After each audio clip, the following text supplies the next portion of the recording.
InsyaAllah kita akan melanjutkan pengajian kita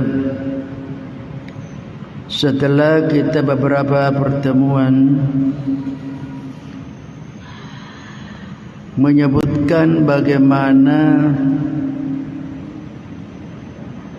mulianya atau afdalnya zikir-zikir. Kemudian kita akan berbicara tentang at-tahziru min tarki zikr, peringatan keras agar tidak meninggalkan zikir. Diberikan perhatian kepada kita semuanya untuk tidak meninggalkan zikir. Laqad hadzara Allah Ta'ala ibadahu min tarki dzikrihi fi kitabil karim wa ala lisani rasulih sallallahu. Allah Subhanahu wa Ta'ala di dalam Al-Quran maupun Rasulullah sallallahu alaihi wasallam sudah memberikan peringatan keras kepada hambanya bagi orang yang meninggalkan berzikir kepadanya. Banyak ayat-ayat, demikian pula hadis yang mengingatkan kepada kita agar tidak meninggalkan zikir kepada Allah Subhanahu wa Ta'ala. Kama hadzara al-'arifuna billahi min murabbin al-mursyidin muridihim min tarki dzikri kadzalika. Demikian pula para al-'arifuna billah al-murabbin al-mursyidin. Al-murabbi adalah guru-guru yang memberikan pendidikan yang biasa kita kenal dengan nama mursyid. Demikian pula memberikan perhatian kepada murid-muridnya agar ia tidak meninggalkan zikir. Kita dapat melihat dalam Al-Quran beberapa ayat di dalam surah Az-Zukhruf ayat 36-37 Allah berfirman, "Wa may ya'shu an dzikrir rahman nuqayyid lahu syaitanan fahuwa lahu qarin wa innahum lasuddunahum 'anis sabil wa yahsabuna annahum muhtadun." Wa may ya'shu an dzikrir rahmani, siapa yang berpaling mengingat kepada Allah Ar-Rahman, Allah yang Ar-Rahman Maha Pengasih, maka akan dijadikan syaitan baginya menjadi teman. Fa huwa lahu qarin. Jadi syaitan akan menjadi teman bagi orang yang tidak berzikir. Ya'ashu, berpaling, tidak berzikir, maka syaitan akan menjadi temannya. Wa innahum lasuddunahum 'anis sabil wa yahsabuna annahum muhtadun. Sementara mereka la yasuddunahum, menghalangi hamba-hamba Allah dari jalan yang benar. Wa yahsabuna annahum muhtadun, sementara mereka mengira bahwa dirinya mendapatkan petunjuk. Jadi kalau orang yang dibimbing oleh syaitan, maka perbuatannya sama dengan syaitan, menghalang-halangi orang melakukan sesuatu yang baik, menempuh jalan yang benar, sementara mereka mengira dirinya bahwa mereka mendapatkan petunjuk. Di dalam tarekat dikatakan, "Man laysa lahu syaikhun fasyaitanu syaikhuhu." Siapa orang yang tidak punya guru pembimbing, syaikh, untuk menuju mendekatkan diri kepada Allah, maka yang menjadi syekhnya, gurunya ialah syaitan. Jadi syaitan mengangkat dirinya sebagai gurunya kalau orang tidak punya guru, tidak punya syekh, tidak punya mursyid di dalam melakukan perjalanan menuju Allah. Karena orang kan biasa selalu mencari yang disebut hakikat, mencari namanya disebut hakikat. Hakikat itu dari kata hakun. Hakun adalah sesuatu yang benar, jalan yang benar, akidah yang benar. Sehingga kalau orang sudah sampai mendapatkan akidah yang benar, jalan yang benar, itu namanya mendapatkan hakikat.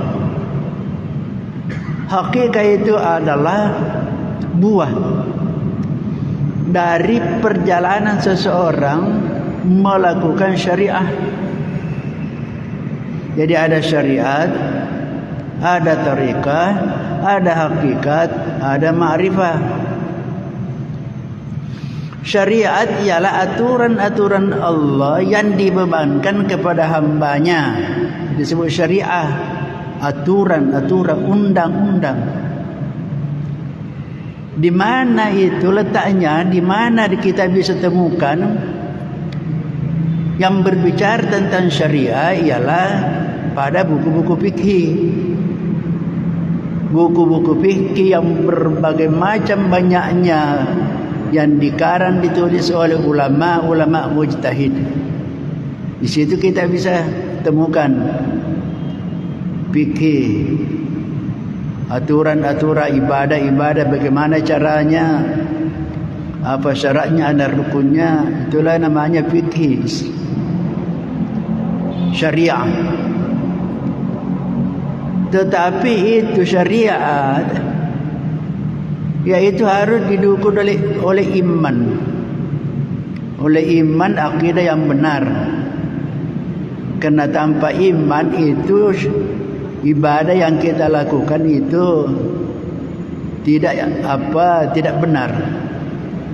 Akidah yang salah, maka pasti ibadah yang dilakukan juga tidak benar. Nah, untuk kita mendapatkan buahnya syariah, buahnya ibadah yang sudah disertai dengan iman, maka harus namanya ada tariqah. Tariqah yang ditempuh untuk mendapatkan hasil. Tariqah dalam bahasa Arab jalan, sistem, metode.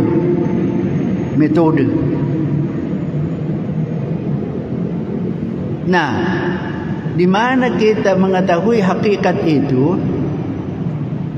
Yaitu pada namanya al-ihsan. Saya ulangi yang biasa kita sudah jelaskan, mungkin sudah dihafal, bahwa rukun agama ada 3: Islam, iman, ihsan. Islam fikih, iman tauhid, ihsan tasawuf. Ihsan tasawuf.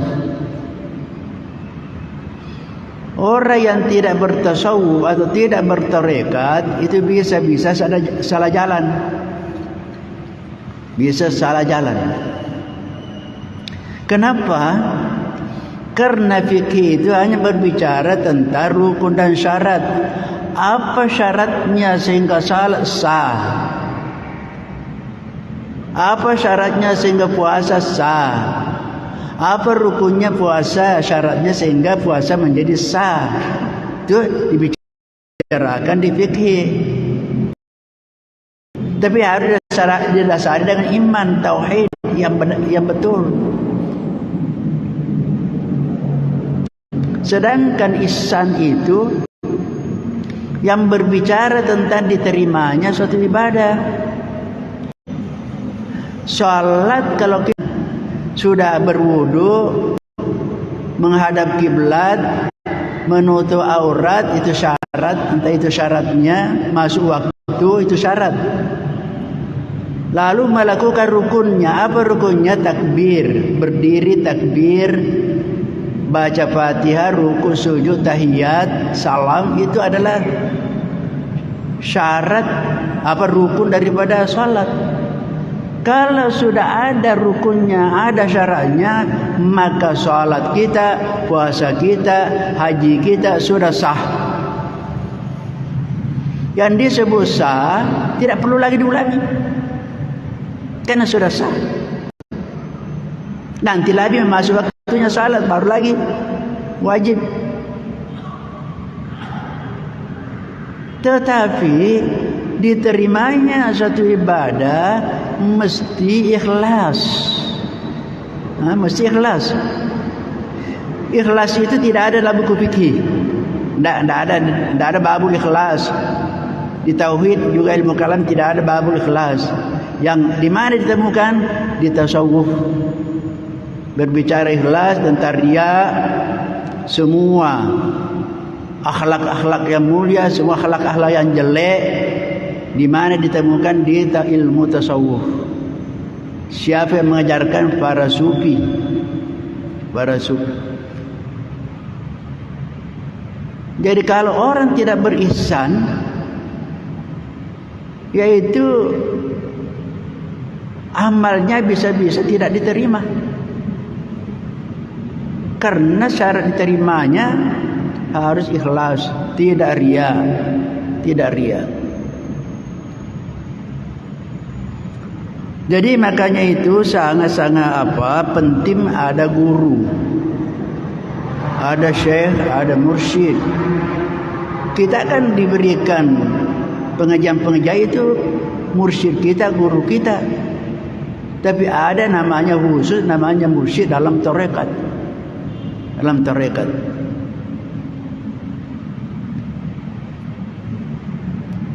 Kenapa? Karena kalau orang tidak ada pembimbingnya, tidak ada gurunya, tidak ada mursyidnya, maka setan sendiri yang menjadi gurunya. Kalau setan menjadi gurunya, ya suddunahu anis sabil. Dia akan menghalang-halangi orang berbuat baik, menempuh jalan yang benar. Dan mereka mengira dirinya bahwa mereka mendapat petunjuk.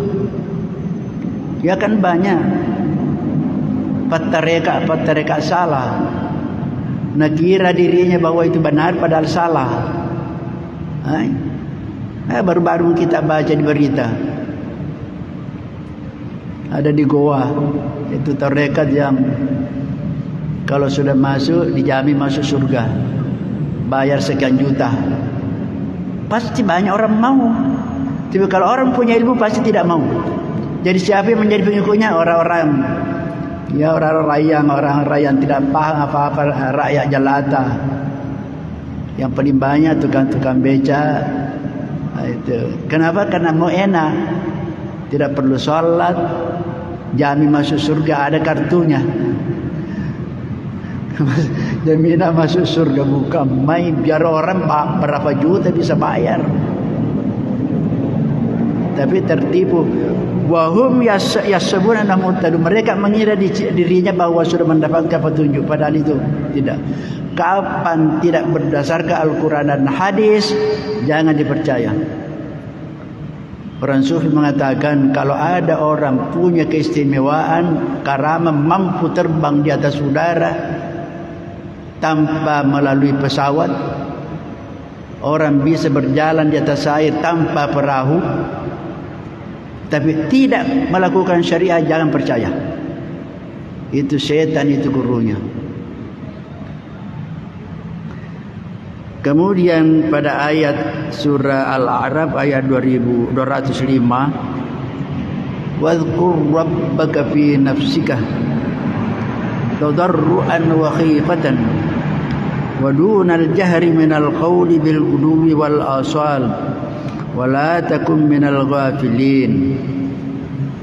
Ingatlah Tuhanmu, berzikirlah kepada Tuhanmu pada dirimu. Di diri kita ini harus selalu ingat kepada Allah. Tadarruan, dengan cara rendah hati. Cara rendah hati, berzikir dengan merendahkan hati di hadapan Allah. Wa khifatan, dan secara dengan rasa takut. Berzikir kita merendahkan diri dan memperlihatkan rasa takut kita kepada Allah. Wa dunal jahri ma'al qaul, tanpa mengeraskan suara. Bil ghudwi wal asari, waktu pagi dan waktu petang. Wala takum minal ghafil, janganlah kalian menjadi termasuk orang-orang yang lalai, yang lupa. Saya jelaskan sedikit ayat ini, karena ada juga sekelompok orang tidak setuju kalau berzikir berjamaah apalagi bersuara keras. Ini dalilnya. Wadunal jahri mal qaul, tidak keras suara. Apakah betul itu? Banyak orang biasa kita berzikir dengan suara keras. Kalau melihat ayat ini memang demikian, tetapi sebenarnya ayat ini turun, ayat Makkiyah namanya, turun di Mekah ketika orang Islam baru pertama. Nabi menyampaikan dakwah, jangankan berzikir, salat saja kalau didengar suaranya keras oleh orang-orang musyrik waktu itu dia ganggu. Makanya Allah mengatakan jangan keras suara kalau salat waktu itu pada awal pertama Islam. Karena kalau didengar oleh orang-orang musyrikin diganggu. Jadi itu ayat ini berlaku untuk pada masa atau kita berada di daerahnya orang-orang bukan Islam mengganggu. Kalau mendengar demikian, jangan keras suara. Jangan keras suara. Jadi kalau tidak ada gangguan, tidak ada mengganggu seperti kita sekarang, tidak ada lagi. Tidak ada lagi orang mengganggu, datang mengganggu kalau orang dengar suara berzikir. Jadi boleh. Itu panjang sebenarnya permasalahannya kalau kita bahas. Saya kira mungkin sudah dulu kita. Zikir sir dengan zikir jahriyah. Kapan afdal bersuara? Kapan afdal berzikir dengan suara kecil? Itu sudah saya kira kita sudah dulu bahas tentang ini. Kemudian dikatakan bil ghudwi wal asal, berzikir di waktu pagi dan petang. Kenapa ini dua diutamakan? Waktu pagi adalah waktu kita bangun dari tidur, menghadapi kesibukan sepanjang hari. Maka itu harus dimulai dengan berzikir, ingat kepada Allah, menuju kepada kegiatan kita, pekerjaan kita, dimulai dengan zikir, ingat kepada Allah. Makanya itu kita bangun kan ada zikir-zikir khusus. Ada doa bangun tidur. Alhamdulillahilladzi ahyana ba'da ma amatana wa ilaihin nusyur. Itu yang kita doa. Minimal itu. Kita memuji kepada Allah. Kenapa kita memuji ahyana ba'da ma amat? Karena kita dihidupkan oleh Allah setelah dimatikan. Dihidupkan karena bangun sudah mati. Jadi mati, tidur itu bersaudara dengan mati. Nabi mengatakan an-naumu akhul maut. Tidur itu saudaranya mati. Hanya bedanya orang yang mati sudah tidak dikembalikan lagi tadi jiwanya, ruhnya yang keluar. Sementara orang terbangun dikembalikan. Jadi diibaratkan bahwa kalau orang tidur kemudian terbangun, ibarat ke orang melayang-layang, dipegang talinya kemudian kita tarik kembali, dilepaskan, tapi tidak semuanya lepas. Jadi ruh kita itu sebahagian saja. Jadi itu dalam Al-Quran dikatakan fayumsikul lati qada 'alaihal maut wa yursilul ukhra.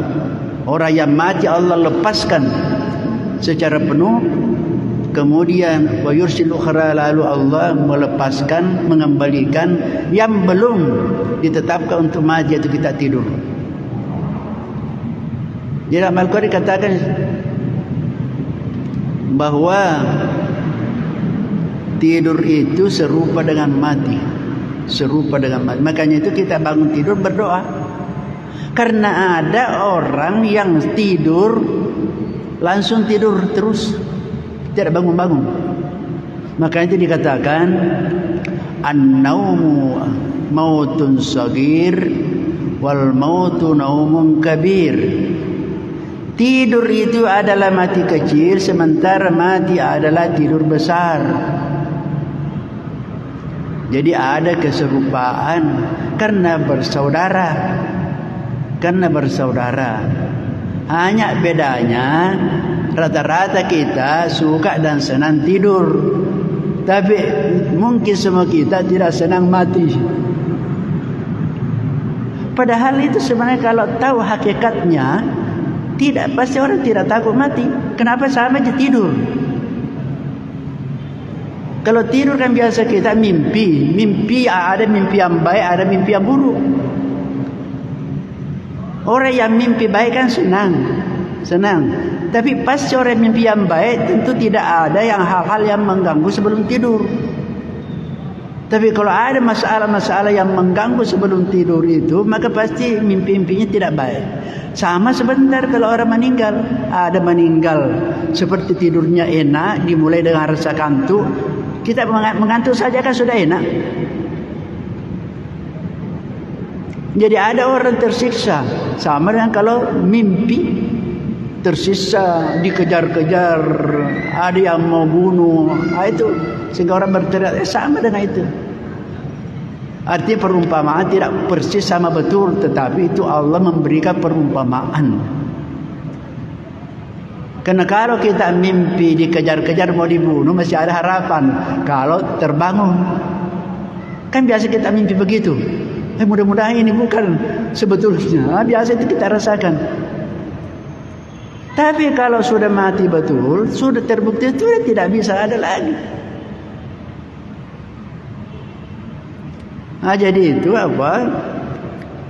Bil guduwi wal asal, kita diperintahkan berzikir pada waktu memulai kegiatan kita di waktu pagi. Di waktu pagi sesudah salat subuh. Makanya itu peringatan kepada kita, jangan tidur sesudah salat subuh sampai terbit matahari. Dikatakan innallaha yukassimul rizqa ma bainal fajri wa tulu'i syamsi. Allah membagi rizki kapan? Antara terbitnya fajar sampai terbit matahari. Di situ waktunya dibagi rizki. Jadi kalau orang tidur waktu itu tidak dapat pembagian. Tidak dapat pembagian. Dan bukan hanya itu, banyak apa yang berkaitan dengan apa kesehatan dari segi kedokteran. Jadi kita usahakan selama, karena begini, ada memang orang perlu tambah tidurnya karena memang mungkin terganggu tidurnya waktu malam kurang. Itu boleh dalam keadaan darurat namanya. Karena dalam keadaan darurat namanya boleh. Tapi jangan biasakan. Jangan biasakan. Sehingga biasa orang tua kita juga di kampung pesan kepada anak-anaknya, jangan suka tidur pagi. Utamanya kepada cewek-cewek, gadis-gadis. Kenapa? Saya biasa beri contoh. Kalau ada gadis-gadis suka tidur pagi, sudah dibagi-bagi jodoh, karena tertidur, jodoh muda sudah habis dibagi, terpaksa dia dapat jodoh pensiun. Ya kan? Jadi sana itu. Makanya dikatakan bil gudui, berzikirlah waktu pagi, jangan tidur. Jangan tidur situ. Kalau perlu kita jalan-jalan, kalau siapa tahu kita tinggal di rumah tertidur, jalan-jalan lah. Jalan-jalan pagi. Kan itu mendapat kesehatan. Kemudian udara waktu pagi kan sehat. Kita menghirup udara pagi itu sehat. Wal asal, yang kedua, kita disuruh berzikir di waktu petang, waktu sesudah salat maghrib ini. Juga dianjurkan menjelang maghrib sampai sudah maghrib, makanya itu ada doa-doa sesudah itu. Kenapa? Karena kita memulai malam kita untuk seterusnya supaya dimulai dengan zikir. Makanya itu juga ada doa untuk kita tidur. Bismikallahumma ahya wa amutu, itu paling pendek. Wada'tu jambi wa bika arfa'tu nafsi in amsakta wa in asalta fahfadha kama tahfadhu ibadaka salih. Jadi ada minimal kita Bismillahirrahmanirrahim ahya wa amut, dengan nama Allah saya hidup dan saya mati. Itu doa-doa. Banyak doa-doa yang dibaca kalau kita mau tidur, banyak doa. Baca Fatihah, baca Qul huwallah, Qul a'udzu birabbil falaq, Qul a'udzu birabbin nas, ditiupkan di tangan kita, kemudian usapkan kepada semua tubuh kita yang bisa dicapai oleh tangan kita 3 kali. 3 kali itu setan akan jauh. Jadi Fatihah dulu, Qul huwallah, Qul rabbil falaq, Qul rabbin nas, ditiupkan kepada tangan. Bahkan kalau perlu ada sedikit liur-liur kecil, diusapkan semuanya. Aisyah pernah Fatimah pernah melapor kepada Nabi. Fatimah ke istrinya Ali, anaknya Nabi kita. Katanya, ya Rasulullah, ya Abah, saya ini tidak mampu menggaji pembantu, sehingga saya capek kerja sepanjang hari. Saya tidak mampu menggaji pelayan pembantu. Diajar oleh Nabi. Tanya begini, kamu kalau mau tidur baca Allahu Akbar, subhanallah 33 kali, Alhamdulillah 33 kali, Allahu Akbar 34 kali, jumlahnya 100. Itu baca sebelum tidur. Nabi mengatakan bahwa biar tidak punya pembantu akan diberikan kekuatan. Tapi tentunya tidak semuanya sama. Orang baca doa, ada orang baca doa, ada pengaruhnya, ada tidak. Terserah dari tingkat kehusyuan kita. Sama doa yang dipakai, tapi ini ada pengaruhnya, ini tidak. Kenapa? Karena beda. Makanya Nabi mengatakan, kalau kamu berdoa dalam keadaan sadar, bukan lalai, bukan hanya mulut saja. Jadi artinya harus konsentrasi dan fokus. Karena Nabi mengatakan, innallaha la yaqbalu min du'ain lahin. Allah tidak akan menerima doanya orang yang berdoa dalam keadaan lalai, lupa. Lain diucapkan, lain diingat. Itu. Jadi sini diperintahkan untuk berzikir pagi dan petang. Wala takum minal ghafilin. Janganlah kalian termasuk orang-orang yang lalai, lupa. Jadi orang yang tidak berzikir dikatakan lalai. Lawannya zakirun dan ghafilun. Orang berzikir dan orang yang lupa, lalai. Karena kapan kita berzikir, setan menjauh. Kapan kita lalai lupa, mendekat setan. Itu disebut Al-Khannas. Kalau orang bernas, malikin nas, ilahin nas, Al-Khannas, Al-Khannas itu adalah setan yang kalau orang lalai dia muncul, kalau orang zikir sembunyi. Al-Khannas itu bahasa yang menggambarkan ular yang berada di lubang, biasa muncul, biasa masuk. Kalau mungkin ada yang mau dimangsa, dia keluar. Jadi kalau ada yang ditakuti, dia sembunyi. Begitu juga setan. Kalau orang berdoa berzikir, dia bersembunyi, takut. Jadi kalau orang lalai, dia menerkam orang. Nah, itu namanya Al-Khannas dalam. Makanya kita minta berlindung dari syaitan Al-Khannas. Wa qala fi zammil munafiqin, Allah berfirman dalam surah An-Nisa ayat 142, yaitu menyebutkan kehinaan atau kerendahan, mencela orang-orang munafik. Kenapa orang munafik? Wala yazkurunallaha illa qalila. Wala yazkurunallaha illa qalila. Mereka itu orang munafik tidak ingat kepada Allah kecuali hanya sedikit saja. Orang munafik juga berzikir hanya sedikit zikirnya. Hanya sedikit zikirnya. Kalau dia mendapatkan kesulitan baru ingat Allah. Kalau mendapatkan bencana, susah, baru ingat Allah. Itu orang munafik itu.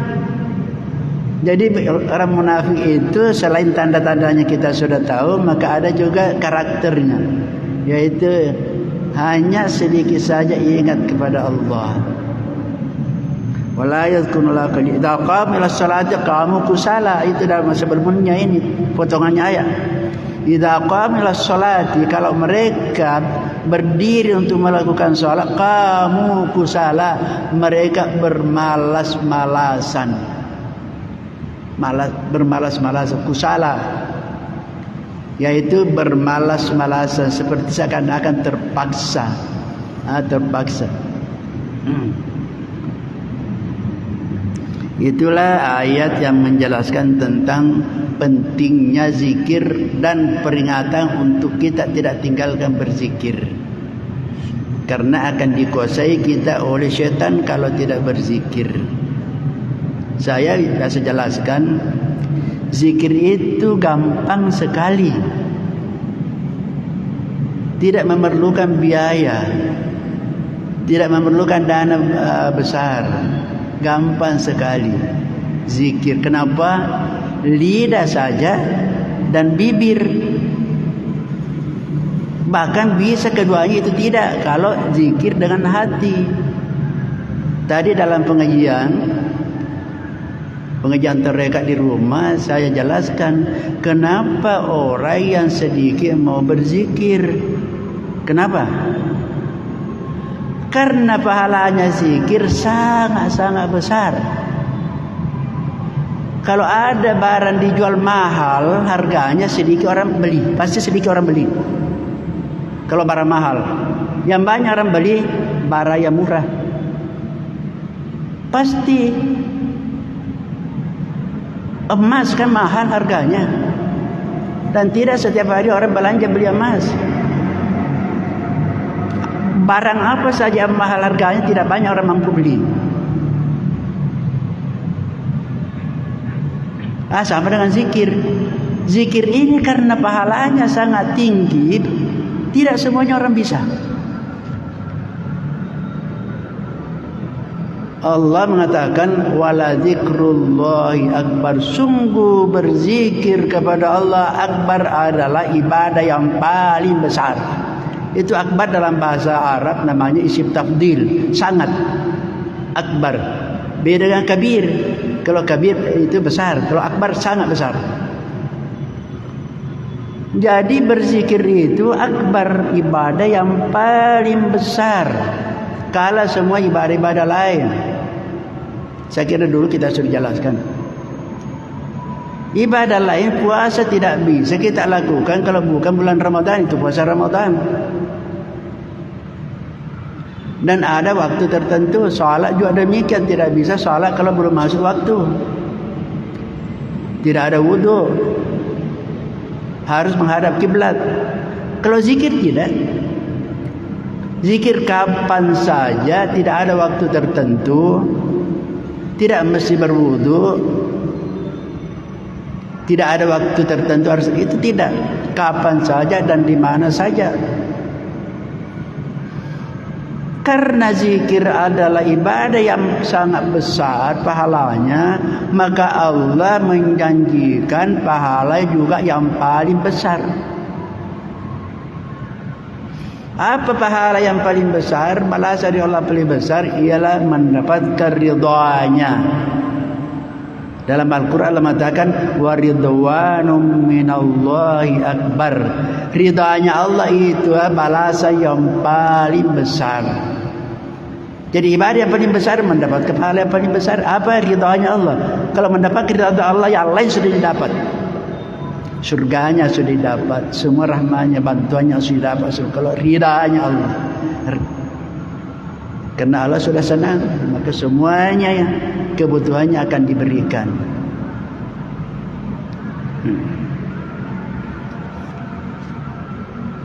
Kemudian kita lihat sunnah dalam hadisnya Nabi mengatakan, faqad ruya an Abi Hurairah radhiyallahu anhu qala qala Rasulullah ma min qaumi yaqumuna min majlisin la yadhkuruna fihi Allah illa qamu an mithli jifati himarin wa kana alaihim hasratan yaumal qiyamah.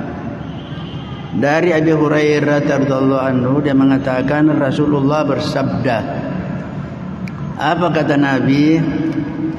Tidak ada satu kaum yang berdiri, yang selesai dalam satu majelis, berkumpul dalam satu majelis, tapi dalam majelis itu tidak ada disebut-sebut, tidak ada zikir, tidak ada ingat-ingat Allah.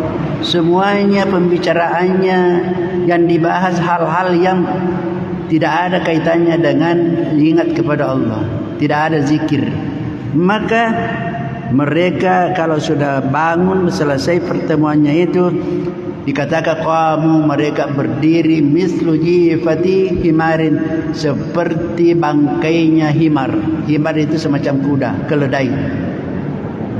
Wa kana alaihi hasrata yaumil qiyamah, dan itu akan menjadi penyesalan nanti di hari kemudian. Nah, ini perlu menjadi kita perhatian. Biasa kita akan kumpul-kumpul cerita-cerita, atau ada pertemuan-pertemuan. Di pertemuan yang tidak ada sama sekali berkaitan dengan zikir kepada Allah, tidak ada pengajian, tidak ada ceramah, hanya cerita bola ronda, rumah ronda saja. Itu kalau sudah selesai sebentar dia katakan bahwa itu sangat busuk, seperti bangkainya himar. Dan itu sebentar semuanya akan menjadi penyesalan dari kemudian.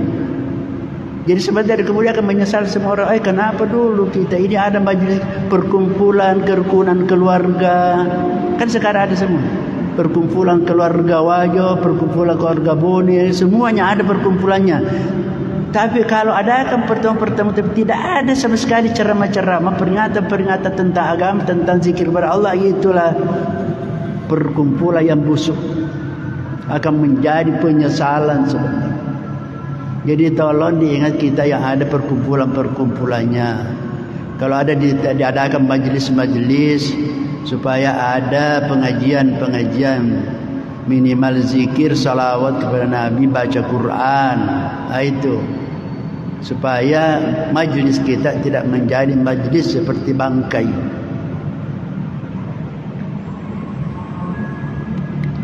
Wa an Abi Hurairah radhiyallahu anhu, juga masih Abi Hurairah mengatakan qala Rasulullah SAW, Nabi bersabda, man qa'ada maq'adan lam yadhkurillaha fihi kana alaihi minallahi tiradan wa man ittaja'a madja'an la yadhkurullaha fihi kana alaihi malatiratan wa ma masya ahadun mamsha la yadhkurullaha fihi la kana alaihi minallahi tiradan. Ada 3 di sini. Siapa yang duduk di suatu majelis di mana tidak ada disebut-sebut Allah, berzikir kepada Allah, maka sebentar di hari kemudian menjadi penyesalan. Kita duduk sendirian ke, kalau tadi majelis, di sini duduk biar sendirian, tapi tidak pernah diingat-ingat Allah, tidak ada berzikir-zikir, sebentar akan menjadi penyesalan dari kemudian. Yang kedua, manida taja, siapa yang tidur-tidur baring-baring tapi juga tidak ingat-ingat Allah, tidak ada zikirnya, langsung saja buang dirinya ngorok, tidak ada zikir-zikir, juga akan menjadi penyesalan di hari kemudian. Yang ketiga, siapa yang jalan-jalan kepada suatu tempat, tujuan berjalan-jalan menuju kepada suatu tempat, juga tidak ingat kepada Allah, maka juga akan menjadi penyesalan. Inilah yang disebut yazkurunallaha qiyaman wa qu'udan wa ala junubihim. Jadi ada 3 tempat jangan kosong dari ingat kepada Allah. Qiyaman, waktu berdiri jalan-jalan. Yang kedua duduk. Yang ketiga baring-baring. Kita sudah jelaskan dulu. Tidak ada seorang di antara kita yang tidak berada dalam salah satu keadaan yang 3 ini. Kalau kita tidak berdiri pasti duduk. Kalau tidak duduk pasti baring-baring. Coba cari waktu yang lain di luar daripada itu. Tidak ada kan? Tidak ada. Bilang saya jongkok, mana bisa jongkok kalau tidak duduk? Bilang saya ruku, tidak ada orang ruku kalau tidak berdiri. Tidak ada. Jadi makanya harus diisi ketiganya. Karena kapan tidak diisi ketiganya ini menjadi penyesalan sementara. Jadi kalau kita duduk-duduk zikirlah. Kita baring-baring ya zikirlah. Kita jalan-jalan berdiri berzikir, isi lagi supaya tidak menjadi penyesalan sebenarnya. Saya kira insyaallah kita akan lanjut kepada pertemuan berikutnya. Akhirih wallahu subhanahu wa ta'ala alam. Amin. A'udzubillahi minasyaitonir rajim. Rabbana zalamna anfusana kita sebentar. Rabbana zalamna anfusana wa lan taghfir lana wa tarhamna lanakunanna khasirin. Rabbana la tuzigh qulubana ba'da hadaytana wa hab lana min ladunka rahmah innaka antal wahhab. Rabbana birna sabra wa thabbit qadamna bil qawmil kafirin. Allahumma nawwir qulubana bi nuri hidayatika kama nawwarta al-ardha min syamsika wa abada bi rahmatika arhamar rahimin. Allahumma iftah lana futuhal arifin. Allahumma iftah lana futuhal arifin. Allahumma iftah lana futuhal arifin. Rabbana hab lana min azwajina wa dhurriyyatina qurrata a'yun waj'alna lil muttaqina imama. Rabbana atina fid dunya hasanah wa fil akhirati hasanatan wa qina adzabannar. Sallallahu alaihi wasallam Muhammadin nabiyil ummi wa alihi wasallam. Subhana rabbika rabbil izzati amma yasifun wa salamun alal mursalin walhamdulillahi rabbil alamin. Al-Fatihah. Wallahu muwaffiq ila tariq. Assalamualaikum warahmatullahi wabarakatuh. Karena saya kurang anu kelakuannya. Kesini kita berdiri. InsyaAllah kita akan melanjutkan pengajian kita setelah kita beberapa pertemuan menyebutkan bagaimana mulianya atau afdalnya zikir-zikir. Kemudian kita akan berbicara tentang at-tahziru min tarki zikr, peringatan keras agar tidak meninggalkan zikir. Diberikan perhatian kepada kita semuanya untuk tidak meninggalkan zikir. Laqad hadzara Allah Ta'ala ibadahu min tarki dzikrihi fi kitabil karim wa ala lisani rasulih sallallahu alaihi wasallam. Allah Subhanahu wa Ta'ala di dalam Al-Quran maupun Rasulullah sallallahu alaihi wasallam sudah memberikan peringatan keras kepada hambanya bagi orang yang meninggalkan berzikir kepadanya. Banyak ayat-ayat, demikian pula hadis yang mengingatkan kepada kita agar tidak meninggalkan zikir kepada Allah Subhanahu wa Ta'ala. Kama hadzara al-'arifuna billahi min al-murabbin al-mursyidin muridihim min tarki dzikri kadzalika. Demikian pula para al-'arifuna billah al-murabbin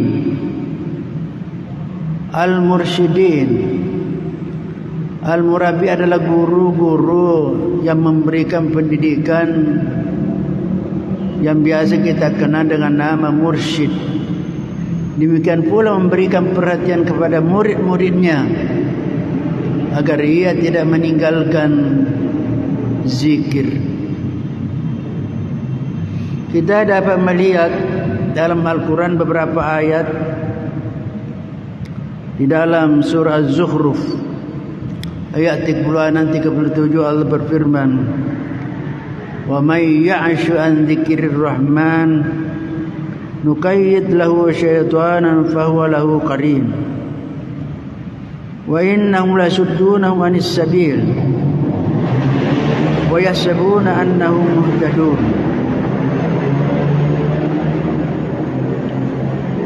Wa may ya'shu an dzikrir rahman, siapa yang berpaling mengingat kepada Allah Ar-Rahman, Allah yang Ar-Rahman Maha Pengasih, maka akan dijadikan syaitan baginya menjadi teman. Fahuwa lahu qarin. Jadi syaitan akan menjadi teman bagi orang yang tidak berzikir. Ya'shu, berpaling, tidak berzikir, maka syaitan akan menjadi temannya. Wa innahum lasuddunahum 'anis sabil wa yahsabuna annahum muhtadun. Sementara mereka la yasuddunahum, menghalangi hamba-hamba Allah dari jalan yang benar. Wa yahsabuna annahum muhtadun, sementara mereka mengira bahwa dirinya mendapatkan petunjuk. Jadi kalau orang yang dibimbing oleh syaitan, maka perbuatannya sama dengan syaitan, menghalang-halangi orang melakukan sesuatu yang baik, menempuh jalan yang benar, sementara mereka mengira dirinya bahwa mereka mendapatkan petunjuk. Di dalam tarekat dikatakan, "Man laysa lahu syaikhun fasyaitanu syaikhuhu." Siapa orang yang tidak punya guru pembimbing, syekh, untuk menuju mendekatkan diri kepada Allah, maka yang menjadi syekhnya, gurunya ialah syaitan. Jadi syaitan mengangkat dirinya sebagai gurunya kalau orang tidak punya guru, tidak punya syekh, tidak punya mursyid di dalam melakukan perjalanan menuju Allah. Karena orang kan biasa selalu mencari yang disebut hakikat, mencari namanya disebut hakikat. Hakikat itu dari kata hakun. Hakun adalah sesuatu yang benar, jalan yang benar, akidah yang benar. Sehingga kalau orang sudah sampai mendapatkan akidah yang benar, jalan yang benar, itu namanya mendapatkan hakikat. Hakikat itu adalah buah dari perjalanan seseorang melakukan syariah. Jadi ada syariat, ada tariqah, ada hakikat, ada ma'rifah. Syariat ialah aturan-aturan Allah yang dibebankan kepada hambanya, disebut syariah. Aturan-aturan, undang-undang. Di mana itu letaknya? Di mana kita bisa temukan yang berbicara tentang syariah? Ialah pada buku-buku fikih. Buku-buku fikih yang berbagai macam banyaknya, yang dikarang ditulis oleh ulama-ulama mujtahid. Di situ kita bisa temukan fikih, aturan-aturan ibadah-ibadah, bagaimana caranya, apa syaratnya, ada rukunnya. Itulah namanya fikih, syariah. Tetapi itu syariat, yaitu harus didukung oleh iman, akidah yang benar. Karena tanpa iman itu ibadah yang kita lakukan itu tidak benar. Akidah yang salah, maka pasti ibadah yang dilakukan juga tidak benar. Nah, untuk kita mendapatkan buahnya syariah, buahnya ibadah yang sudah disertai dengan iman, maka harus namanya ada tarekat. Tarekat yang ditempuh untuk mendapatkan hasil. Tarekat dalam bahasa Arab jalan, sistem, metode.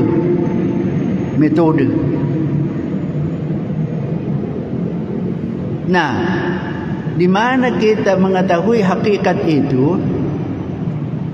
Yaitu pada namanya al-ihsan.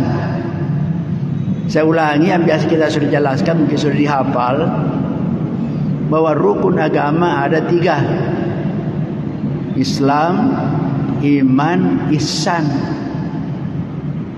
Islam fikih, iman tauhid, ihsan tasawuf. Ihsan tasawuf. Orang yang tidak bertasawuf atau tidak bertarekat itu bisa salah jalan. Bisa salah jalan. Kenapa? Karena fikih itu hanya berbicara tentang rukun dan syarat. Apa syaratnya sehingga salat sah? Apa syaratnya sehingga puasa sah? Apa rukunnya puasa, syaratnya sehingga puasa menjadi sah? Itu dibicarakan di fikih. Tapi harus didasari dengan iman, tauhid yang betul. Sedangkan ihsan itu yang berbicara tentang diterimanya suatu ibadah. Salat, kalau kita sudah berwudu, menghadap kiblat, menutup aurat, itu syarat. Entah itu syaratnya masuk waktu, itu syarat. Lalu melakukan rukunnya. Apa rukunnya? Takbir, berdiri takbir, baca Fatihah, ruku, sujud, tahiyat, salam. Itu adalah syarat, rukun daripada salat. Kalau sudah ada rukunnya, ada syaratnya, maka salat kita, puasa kita, haji kita sudah sah. Yang disebut sah tidak perlu lagi diulangi, karena sudah sah. Nanti lagi masuk waktunya salat, baru lagi wajib. Tetapi diterimanya satu ibadah mesti ikhlas. Mesti ikhlas.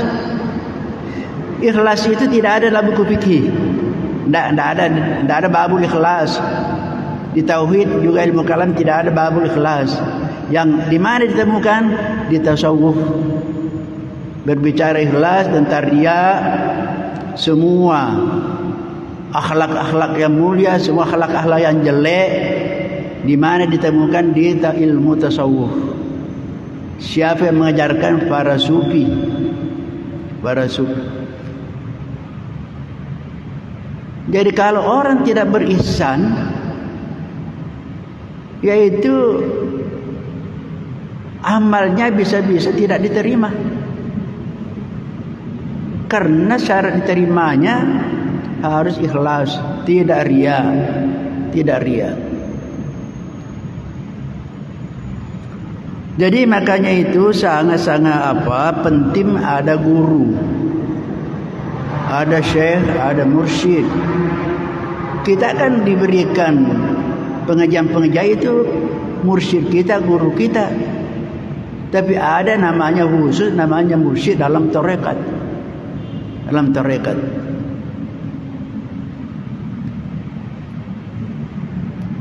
Kenapa? Karena kalau orang tidak ada pembimbingnya, tidak ada gurunya, tidak ada mursyidnya, maka setan sendiri yang menjadi gurunya. Kalau setan menjadi gurunya, ya suddunahu anis sabil. dia akan menghalang-halangi orang berbuat baik menempuh jalan yang benar. Dan mereka mengira dirinya bahwa mereka mendapat petunjuk. Ya kan banyak petareka salah. Nakira dirinya bahwa itu benar padahal salah. Baru-baru kita baca di berita. Ada di Goa, itu tarekat yang kalau sudah masuk dijamin masuk surga. Bayar sekian juta. Pasti banyak orang mau. Tapi kalau orang punya ilmu pasti tidak mau. Jadi siapa yang menjadi pengikutnya? Orang-orang yang tidak paham apa-apa, rakyat jelata. Yang paling banyak tukang-tukang beca. Itu. Kenapa? Karena mau enak. Tidak perlu sholat, jamin masuk surga, ada kartunya. Jaminan masuk surga bukan main, biar orang berapa juta bisa bayar.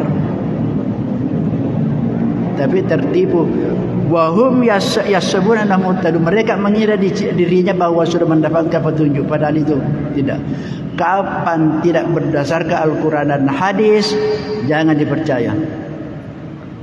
Orang sufi mengatakan kalau ada orang punya keistimewaan karamah, mampu terbang di atas udara tanpa melalui pesawat, orang bisa berjalan di atas air tanpa perahu, tapi tidak melakukan syariat, jangan percaya. Itu setan, itu gurunya. Kemudian pada ayat surah Al-A'raf ayat 2205, wadhkur rabbaka fi nafsika tadarruan wa khifatan wa dunal jahri minal qawli bil ghuduwi wal asal wa la takun minal ghafilin. Ingatlah Tuhanmu, berzikirlah kepada Tuhanmu pada dirimu. Di diri kita ini harus selalu ingat kepada Allah. Tadarruan, dengan cara rendah hati. Cara rendah hati, berzikir dengan merendahkan hati di hadapan Allah. Wa khifatan, dan secara dengan rasa takut. Berzikir kita merendahkan diri dan memperlihatkan rasa takut kita kepada Allah. Wadunal jahri ma'al qaul, tanpa mengeraskan suara. Bil ghuduwi wal asal, waktu pagi dan waktu petang. Wala takum minal ghafil, janganlah kalian menjadi termasuk orang-orang yang lalai, yang lupa. Saya jelaskan sedikit ayat ini. Karena ada juga sekelompok orang tidak setuju kalau berzikir berjamaah, apalagi bersuara keras. Ini dalilnya. Wadunal jahri ma'al qaul, tidak keras suara. Apakah betul itu? Banyak orang biasa kita berzikir dengan suara keras. Kalau melihat ayat ini memang demikian, tetapi sebenarnya ayat ini turun, ayat Makkiyah namanya, turun di Mekah ketika orang Islam baru pertama. Nabi menyampaikan dakwah, jangankan berzikir, salat saja kalau didengar suaranya keras oleh orang-orang musyrik waktu itu dia ganggu. Makanya Allah mengatakan jangan keras suara kalau salat waktu itu pada awal pertama Islam. Karena kalau didengar oleh orang-orang musyrikin diganggu. Jadi itu ayat ini berlaku untuk pada masa atau kita berada di daerahnya orang-orang bukan Islam mengganggu. Kalau mendengar demikian jangan keras suara. Jangan keras suara. Jadi kalau tidak ada gangguan, tidak ada mengganggu seperti kita sekarang, tidak ada lagi. Tidak ada lagi orang mengganggu, datang mengganggu kalau orang dengar suara berzikir. Jadi boleh. Itu panjang sebenarnya permasalahannya kalau kita bahas. Saya kira mungkin sudah dulu kita. Zikir sir dengan zikir jahriyah. kapan afdal bersuara, kapan afdal berzikir dengan suara kecil. Itu sudah saya kira kita sudah dulu bahas tentang ini. Kemudian dikatakan bil gudwi wal asal, berzikir di waktu pagi dan petang. Kenapa ini dua diutamakan? Waktu pagi adalah waktu kita bangun dari tidur, menghadapi kesibukan sepanjang hari. Maka itu harus dimulai dengan berzikir, ingat kepada Allah, menuju kepada kegiatan kita, pekerjaan kita dimulai dengan zikir, ingat kepada Allah. Makanya itu kita bangun kan ada zikir-zikir khusus. Ada doa bangun tidur.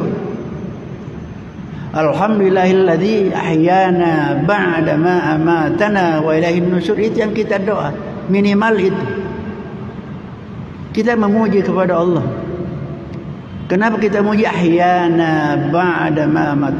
Karena kita dihidupkan oleh Allah setelah dimatikan. Dihidupkan karena bangun sudah mati. Jadi mati, tidur itu bersaudara dengan mati. Nabi mengatakan an-naumu akhul maut. Tidur itu saudaranya mati.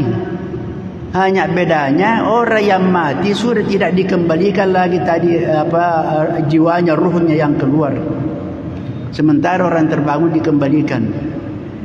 Jadi diibaratkan bahwa kalau orang tidur kemudian terbangun, ibarat ke orang melayang-layang, dipegang talinya kemudian kita tarik kembali, dilepaskan, tapi tidak semuanya lepas. Jadi ruh kita itu sebahagian saja. Jadi itu dalam Al-Quran dikatakan fayumsikul lati qada 'alaihal maut wa yursilul ukhra. Orang yang mati Allah lepaskan secara penuh, kemudian wa yursil ukhra, lalu Allah melepaskan, mengembalikan yang belum ditetapkan untuk mati, yaitu kita tidur. Jadi dalam Al-Quran dikatakan bahwa tidur itu serupa dengan mati, serupa dengan mati. Makanya itu kita bangun tidur berdoa.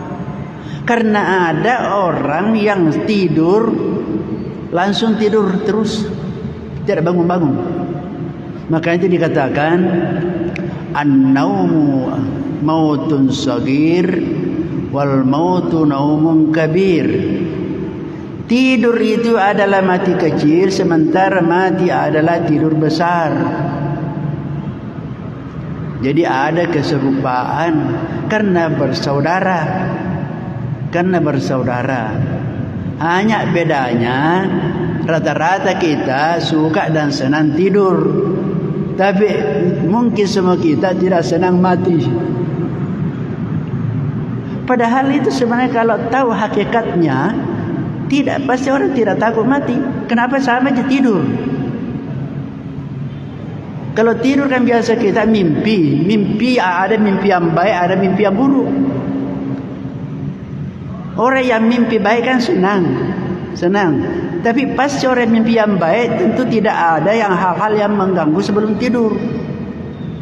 Tapi kalau ada masalah-masalah yang mengganggu sebelum tidur itu, maka pasti mimpi-mimpinya tidak baik. Sama sebentar kalau orang meninggal. Ada meninggal seperti tidurnya enak, dimulai dengan rasa kantuk. Kita mengantuk saja kan sudah enak. Jadi ada orang tersiksa. Sama dengan kalau mimpi tersiksa, dikejar-kejar, ada yang mau bunuh, itu sehingga orang berteriak, sama dengan itu. Artinya perumpamaan tidak persis sama betul, tetapi itu Allah memberikan perumpamaan. Karena kalau kita mimpi dikejar-kejar mau dibunuh, masih ada harapan kalau terbangun. Kan biasa kita mimpi begitu. Mudah-mudahan ini bukan sebetulnya. Biasa itu kita rasakan. Tapi kalau sudah mati betul, sudah terbukti, sudah tidak bisa ada lagi. Nah, jadi itu apa? Bil guduwi wal asal, kita diperintahkan berzikir pada waktu memulai kegiatan kita di waktu pagi. Di waktu pagi sesudah salat subuh.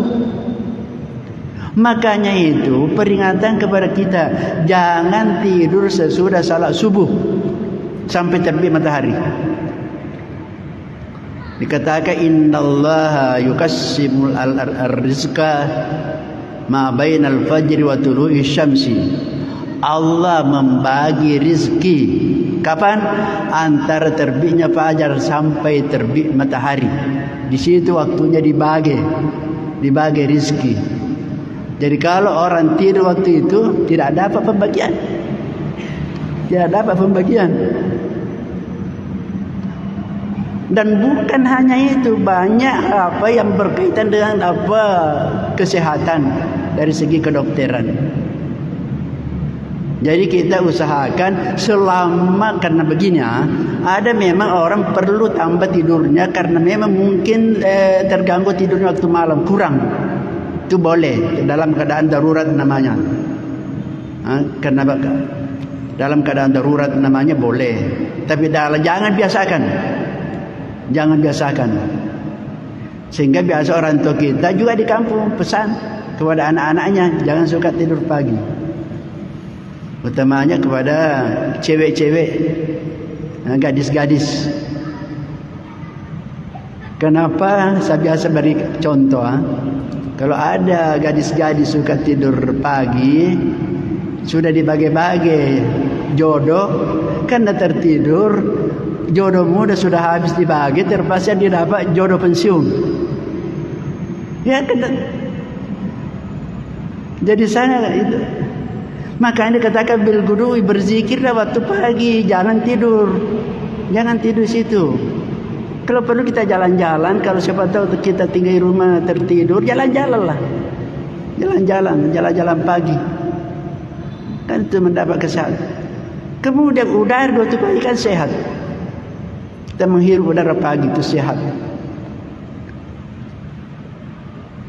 Wal asal, yang kedua, kita disuruh berzikir di waktu petang, waktu sesudah salat maghrib ini.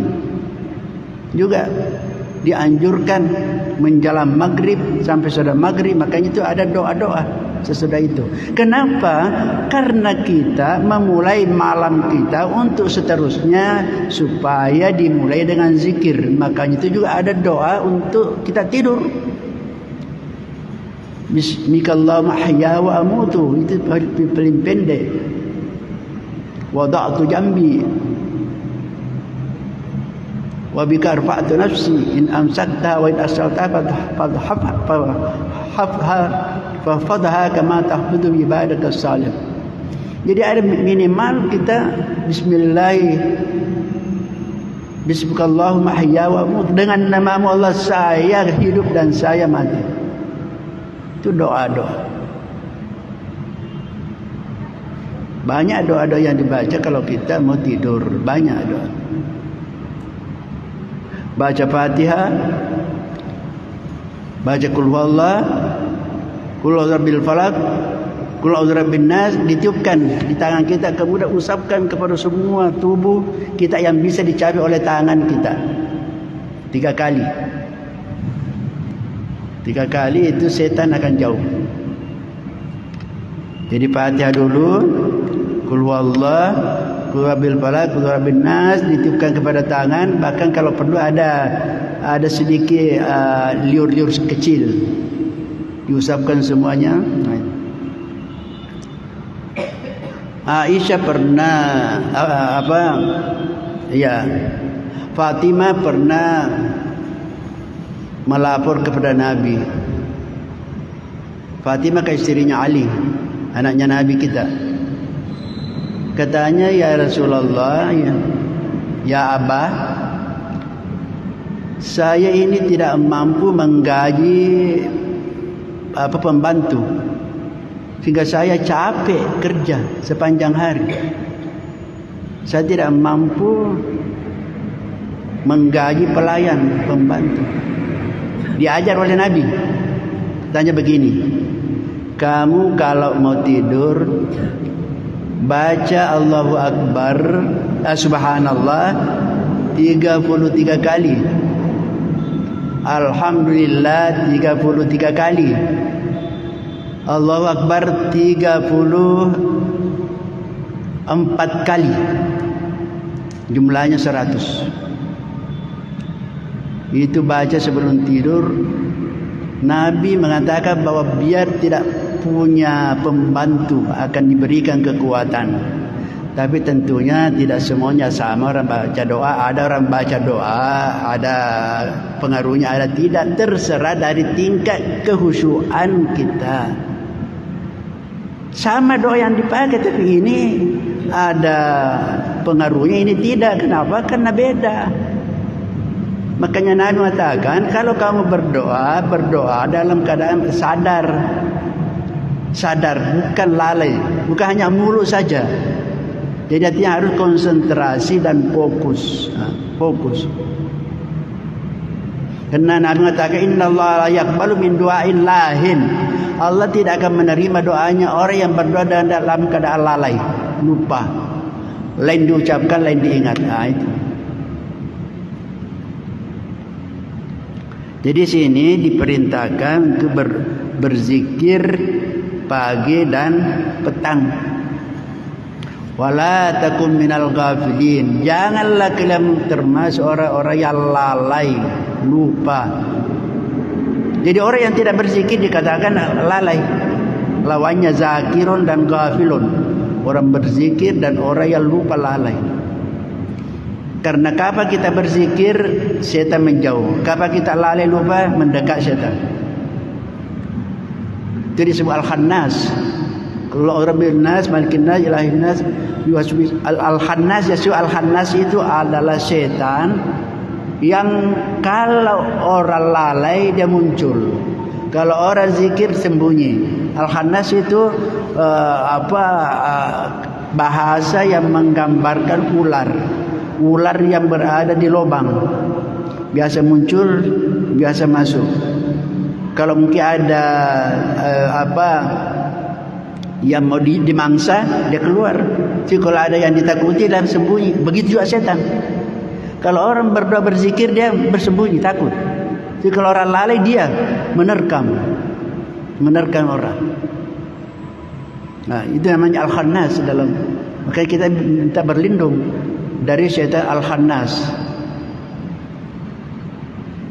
Wa qala fi zammil munafiqin, Allah berfirman dalam surah An-Nisa ayat 142, yaitu menyebutkan kehinaan atau kerendahan, mencela orang-orang munafik. Kenapa orang munafik? Wala yazkurunallaha illa qalila. Wala yazkurunallaha illa qalila. Mereka itu orang munafik tidak ingat kepada Allah kecuali hanya sedikit saja. Orang munafik juga berzikir hanya sedikit zikirnya. Hanya sedikit zikirnya. Kalau dia mendapatkan kesulitan baru ingat Allah.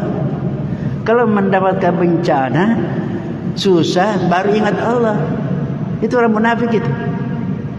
Jadi orang munafik itu selain tanda-tandanya kita sudah tahu, maka ada juga karakternya, yaitu hanya sedikit saja ingat kepada Allah. Wala yadhkurullaha qalila. Idza qama ila sholati qamu kusala. Itu dalam sebelumnya ini potongannya ayat. Idza qama ila sholati, kalau mereka berdiri untuk melakukan salat, qamu kusala, mereka bermalas-malasan. Bermalas-malasan, kusala, yaitu bermalas-malasan, seperti seakan-akan terpaksa.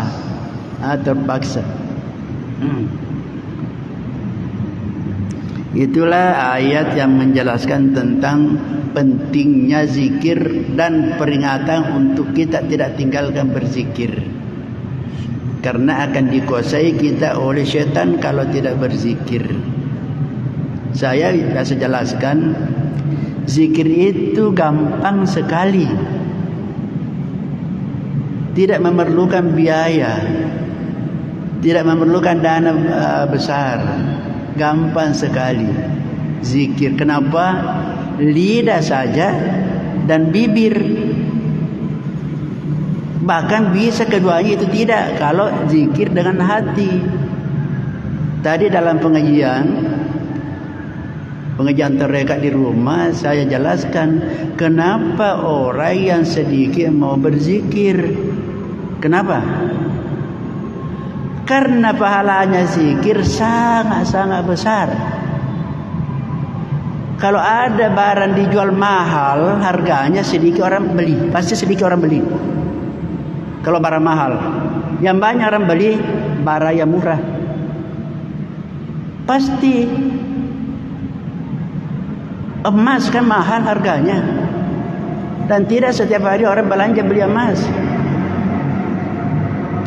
Barang apa saja mahal harganya tidak banyak orang mampu beli. Sama dengan zikir. Zikir ini karena pahalanya sangat tinggi, tidak semuanya orang bisa. Allah mengatakan wala dzikrullahi akbar. Sungguh berzikir kepada Allah akbar adalah ibadah yang paling besar. Itu akbar dalam bahasa Arab namanya isim tafdil, sangat akbar. Beda dengan kabir. Kalau kabir itu besar, kalau akbar sangat besar.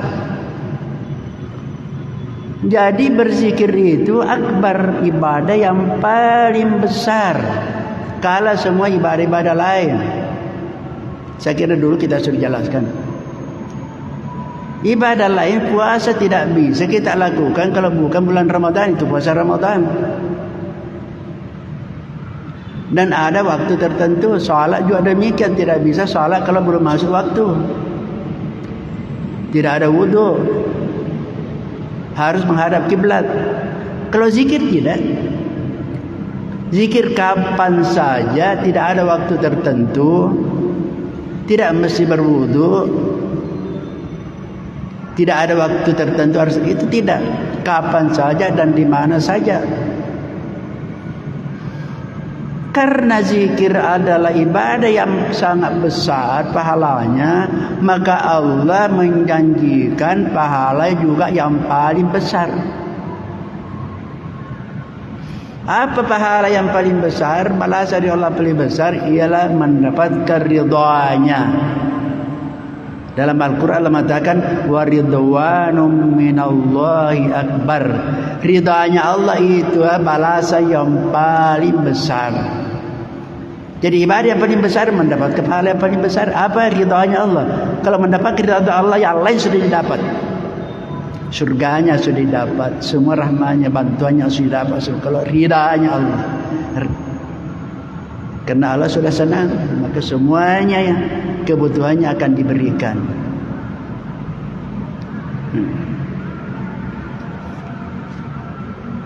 Kemudian kita lihat sunnah dalam hadisnya Nabi mengatakan, faqad ruya an Abi Hurairah radhiyallahu anhu qala qala Rasulullah ma min qaumi yaqumuna min majlisin la yadhkuruna fihi Allah illa qamu an mithli jifati himarin wa kana alaihim hasratan yaumal qiyamah. Dari Abi Hurairah radhiyallahu anhu dia mengatakan Rasulullah bersabda, apa kata Nabi? Tidak ada satu kaum yang berdiri, yang selesai dalam satu majlis, berkumpul dalam satu majlis, tapi dalam majlis itu tidak ada disebut-sebut, tidak ada zikir, tidak ada ingat-ingat Allah. Semuanya pembicaraannya yang dibahas hal-hal yang tidak ada kaitannya dengan ingat kepada Allah, tidak ada zikir. Maka mereka kalau sudah bangun selesai pertemuannya itu, dikatakan qamu, mereka berdiri mislu jifati himarin, seperti bangkainya himar. Himar itu semacam kuda, keledai. Wa kana alaihi hasrata yaumil qiyamah, dan itu akan menjadi penyesalan nanti di hari kemudian. Nah, ini perlu menjadi kita perhatian. Biasa kita akan kumpul-kumpul cerita-cerita atau ada pertemuan-pertemuan. di pertemuan yang tidak ada sama sekali berkaitan dengan zikir kepada Allah, tidak ada pengajian, tidak ada ceramah, hanya cerita bola ronda, rumah ronda saja. Itu kalau sudah selesai sebentar dia katakan bahwa itu sangat busuk, seperti bangkainya himar. Dan itu sebentar semuanya akan menjadi penyesalan dari kemudian. Jadi sebentar dari kemudian akan menyesal semua orang. Kenapa dulu kita ini ada majlis perkumpulan kerukunan keluarga? Kan sekarang ada semua. Perkumpulan keluarga Wajo, perkumpulan keluarga Boni, semuanya ada perkumpulannya.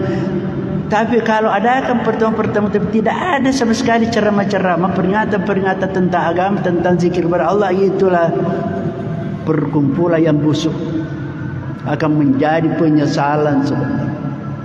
Jadi tolong diingat kita yang ada perkumpulan-perkumpulannya. Kalau ada diadakan majelis-majelis, supaya ada pengajian-pengajian, minimal zikir, salawat kepada Nabi, baca Quran. Itu supaya majelis kita tidak menjadi majelis seperti bangkai.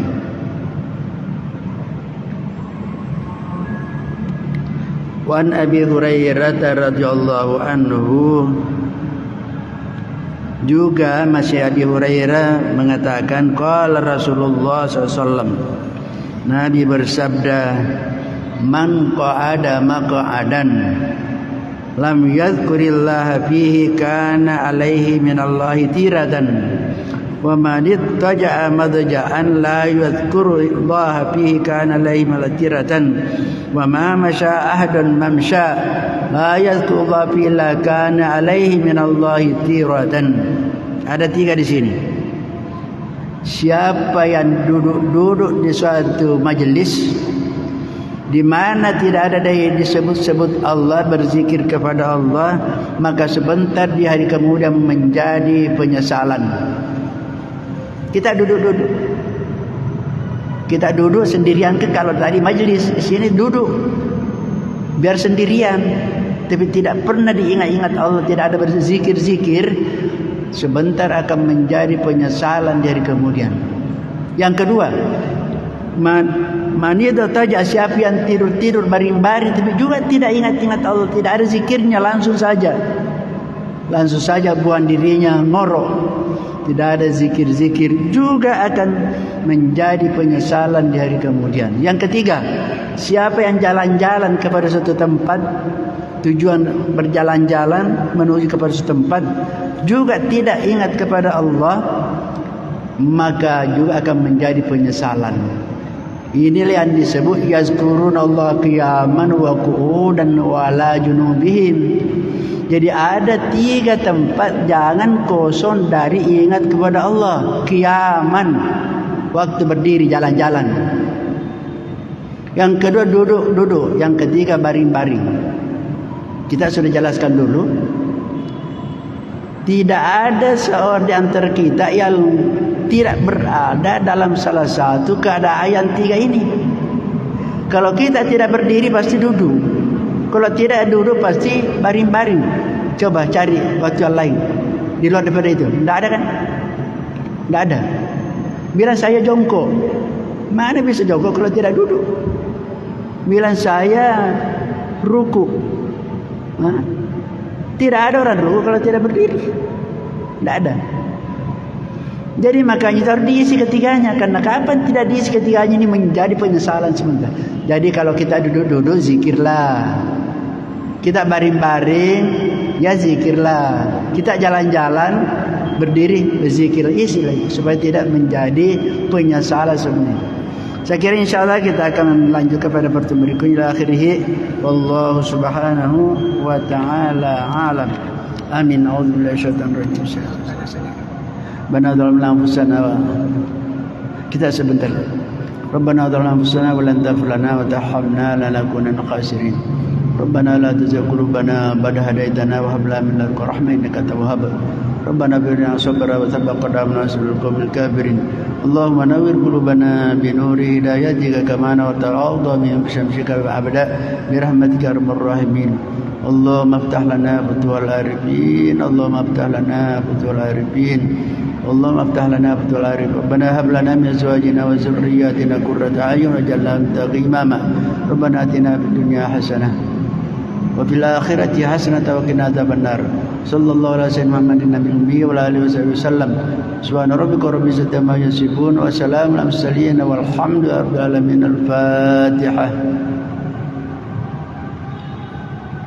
والله الموفق لكم الطريق السلام عليكم ورحمة الله وبركاته. Karena saya kurang kelakuannya. Kesini kita berdiri. InsyaAllah kita akan melanjutkan pengajian kita setelah kita beberapa pertemuan menyebutkan bagaimana mulianya atau afdalnya zikir-zikir. Kemudian kita akan berbicara tentang at-tahziru min tarki zikr, peringatan keras agar tidak meninggalkan zikir.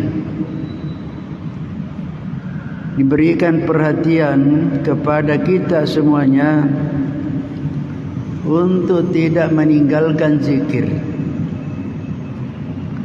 Laqad hadzara Allah Ta'ala ibadahu min tarki dzikrihi fi kitabil karim wa ala lisani rasulih sallallahu. Allah Subhanahu wa Ta'ala di dalam Al-Quran maupun Rasulullah sallallahu alaihi wasallam sudah memberikan peringatan keras kepada hambanya bagi orang yang meninggalkan berzikir kepadanya. Banyak ayat-ayat, demikian pula hadis yang mengingatkan kepada kita agar tidak meninggalkan zikir kepada Allah Subhanahu wa Ta'ala. Kama hadzara al-'arifun billahi min al-murabbin al-mursyidin muridihim min tarki dzikri kadzalika. Demikian pula para al-'arifun billah al-murabbin al-mursyidin. Al-murabbi adalah guru-guru yang memberikan pendidikan yang biasa kita kenal dengan nama mursyid. Demikian pula memberikan perhatian kepada murid-muridnya agar ia tidak meninggalkan zikir. Kita dapat melihat dalam Al-Quran beberapa ayat di dalam surah Az-Zukhruf ayat 36-37 Allah berfirman, "Wa may ya'shu an dzikrir rahman nuqayyid lahu syaitanan fahuwa lahu qarin wa innahum lasuddunahum 'anis sabil wa yahsabuna annahum muhtadun." Wa may ya'shu an dzikrir rahman, siapa yang berpaling mengingat kepada Allah Ar-Rahman, Allah yang Ar-Rahman Maha Pengasih, maka akan dijadikan syaitan baginya menjadi teman. Fa huwa lahu qarin. Jadi setan akan menjadi teman bagi orang yang tidak berzikir. Ya'ashu, berpaling, tidak berzikir, maka setan akan menjadi temannya. Wa innahum lasuddunahum 'anis sabil wa yahsabuna annahum muhtadun. Sementara mereka la yasuddunahum, menghalangi hamba-hamba Allah dari jalan yang benar. wa yahsabuna annahum muhtadun, sementara mereka mengira bahwa dirinya mendapatkan petunjuk. Jadi kalau orang yang dibimbing oleh syaitan, maka perbuatannya sama dengan syaitan, menghalang-halangi orang melakukan sesuatu yang baik, menempuh jalan yang benar, sementara mereka mengira dirinya bahwa mereka mendapatkan petunjuk. Di dalam tarekat dikatakan, "Man laysa lahu syaikhun fasyaitanu syaikhuhu." Siapa orang yang tidak punya guru pembimbing, syekh, untuk menuju mendekatkan diri kepada Allah, maka yang menjadi syekhnya, gurunya ialah syaitan. Jadi syaitan mengangkat dirinya sebagai gurunya kalau orang tidak punya guru, tidak punya syekh, tidak punya mursyid di dalam melakukan perjalanan menuju Allah. Karena orang kan biasa selalu mencari yang disebut hakikat, mencari namanya disebut hakikat. Hakikat itu dari kata hakun. Hakun adalah sesuatu yang benar, jalan yang benar, akidah yang benar. Sehingga kalau orang sudah sampai mendapatkan akidah yang benar, jalan yang benar, itu namanya mendapatkan hakikat. Hakikat itu adalah buah dari perjalanan seseorang melakukan syariah. Jadi ada syariat, ada tariqah, ada hakikat, ada ma'rifah. Syariat ialah aturan-aturan Allah yang dibebankan kepada hambanya, disebut syariah. Aturan-aturan, undang-undang. Di mana itu letaknya? Di mana kita bisa temukan yang berbicara tentang syariah? Ialah pada buku-buku fikih. Buku-buku fikih yang berbagai macam banyaknya, yang dikarang ditulis oleh ulama-ulama mujtahid.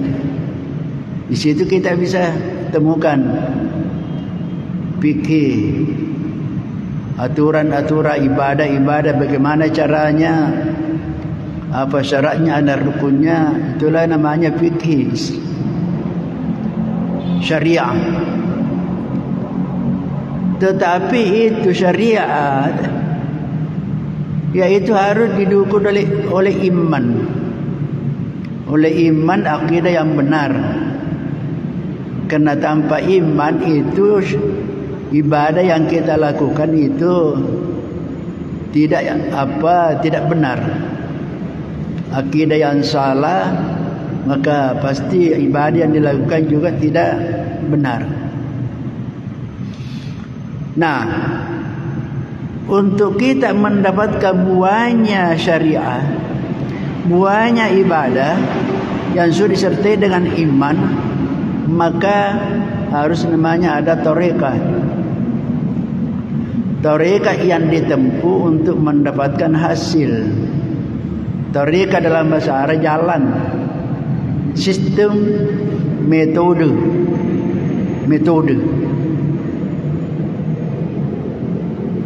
Nah, di mana kita mengetahui hakikat itu? Yaitu pada namanya al-ihsan. Saya ulangi yang biasa kita sudah jelaskan, mungkin sudah dihafal, bahwa rukun agama ada 3: Islam, iman, ihsan. Islam fikih, iman tauhid, ihsan tasawuf.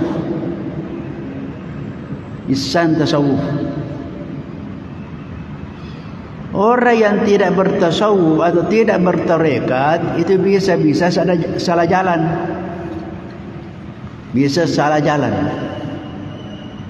Kenapa? Karena fikih itu hanya berbicara tentang rukun dan syarat. Apa syaratnya sehingga salat sah?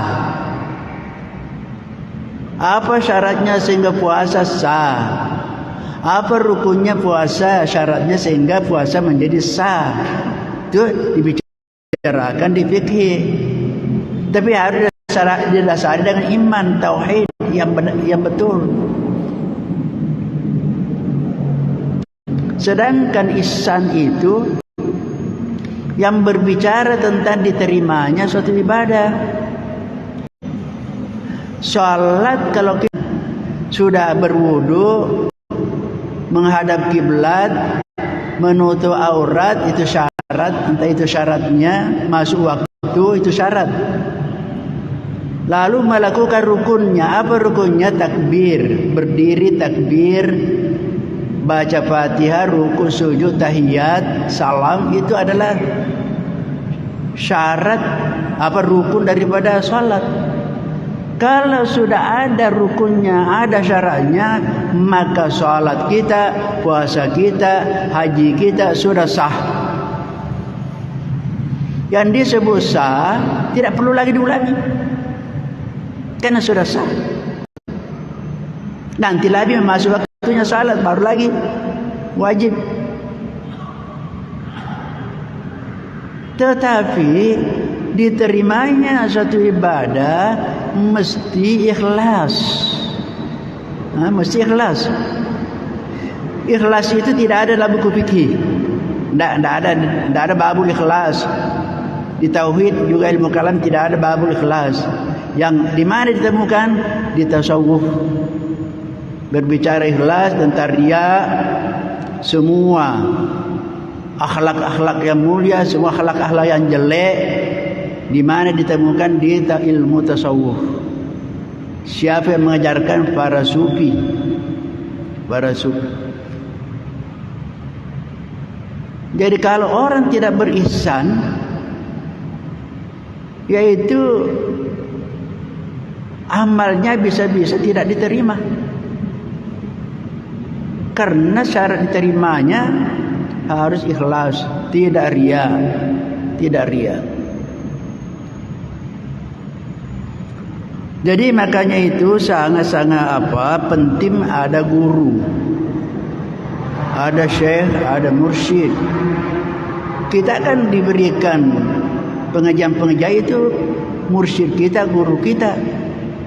Tapi ada namanya khusus, namanya mursyid dalam tarekat. Dalam tarekat.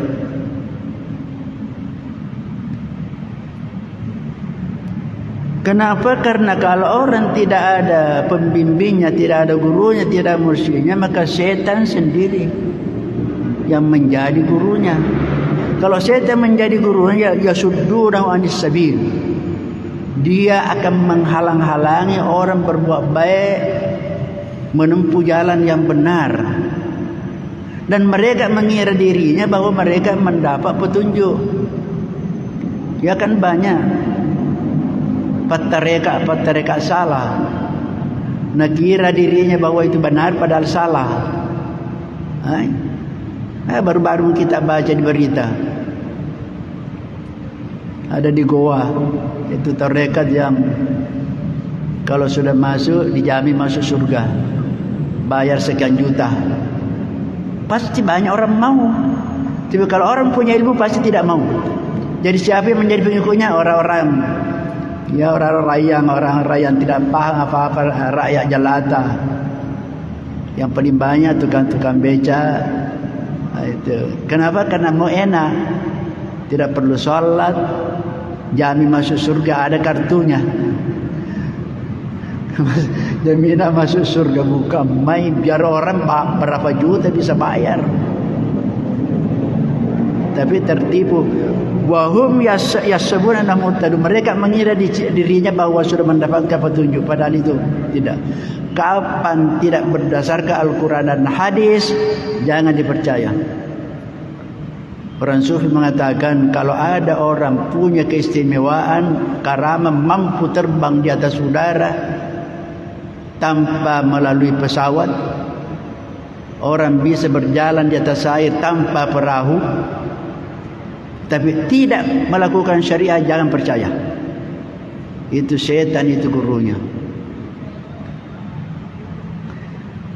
Kemudian pada ayat surah Al-A'raf ayat 2205,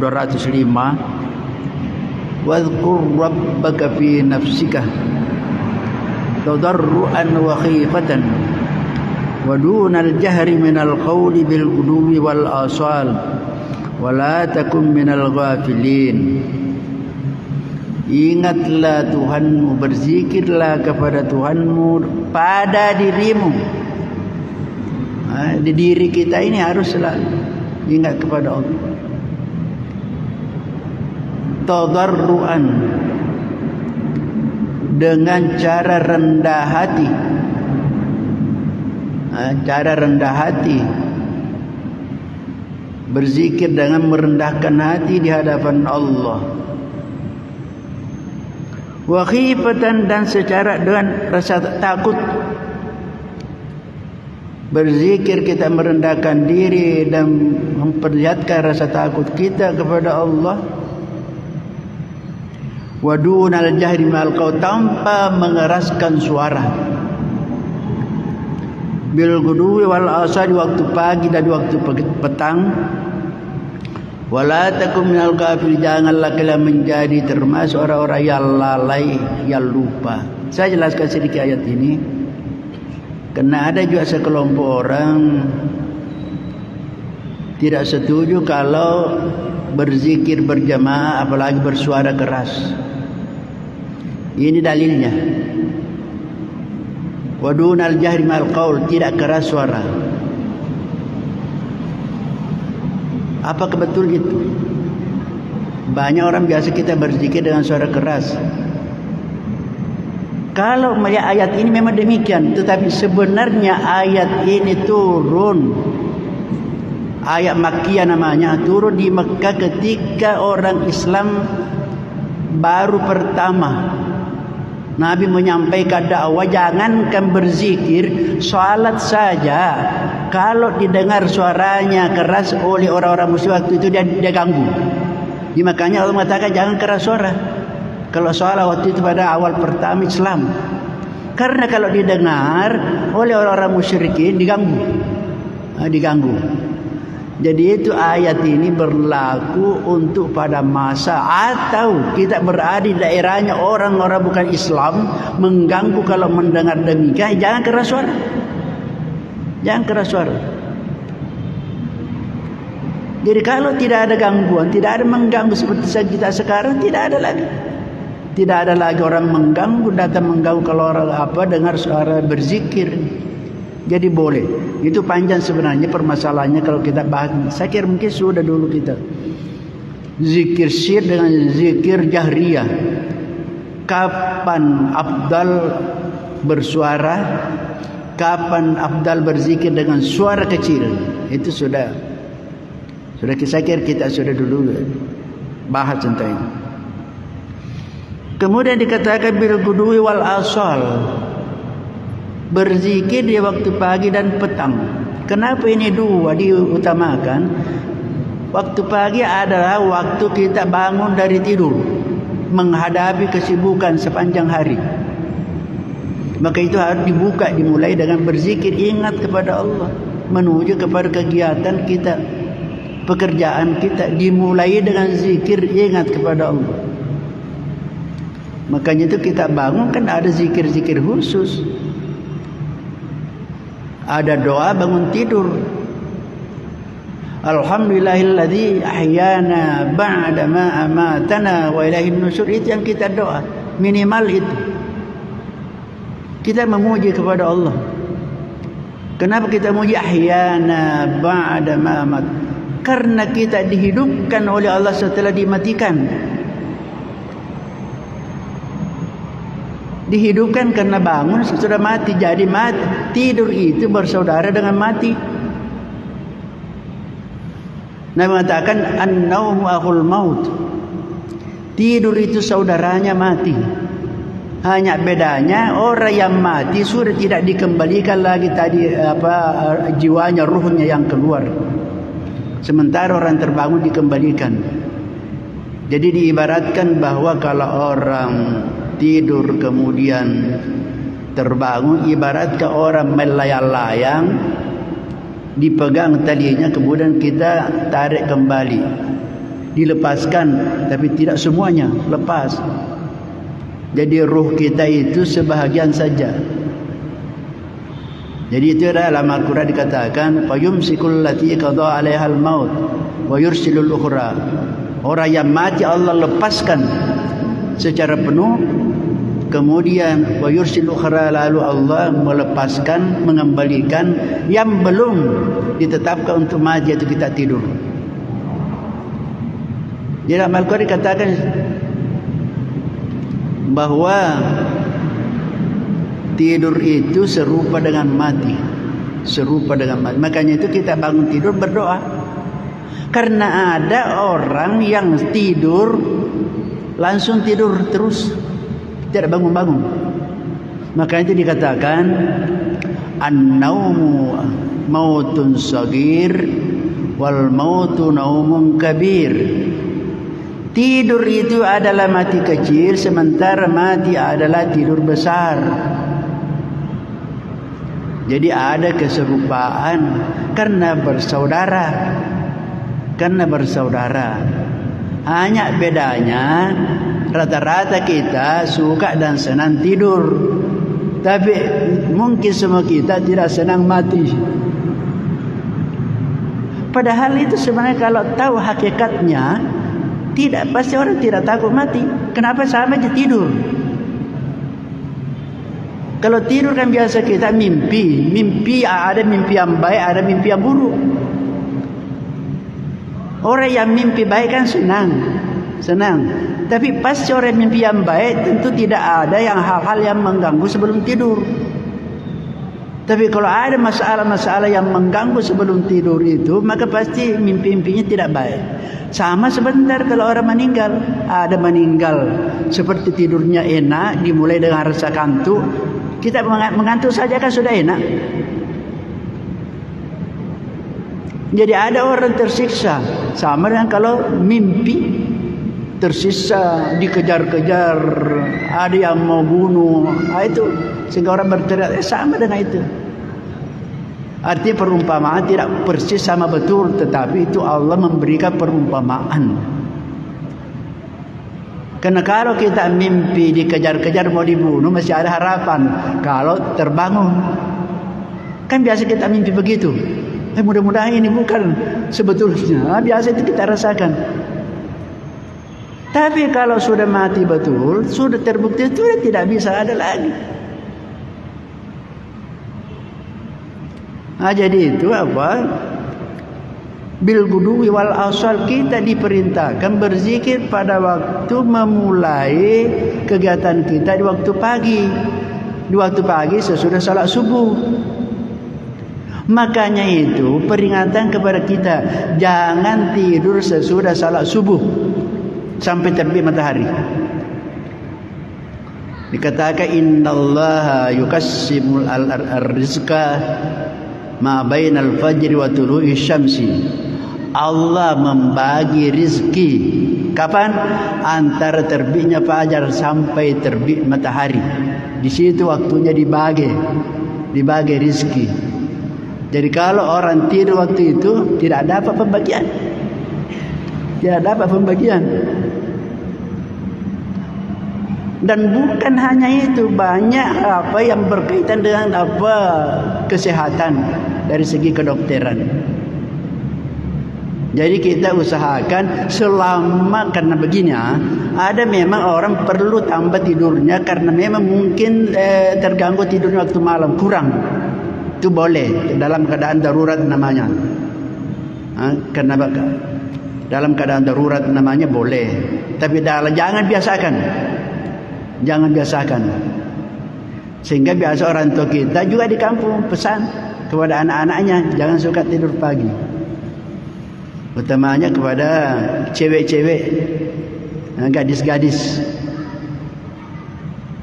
Kenapa? Saya biasa beri contoh. Kalau ada gadis-gadis suka tidur pagi, sudah dibagi-bagi jodoh, karena tertidur, jodoh muda sudah habis dibagi, terpaksa dia dapat jodoh pensiun. Ya, Jadi sana itu. Makanya dikatakan bil gudui, berzikirlah waktu pagi, jangan tidur. Jangan tidur situ.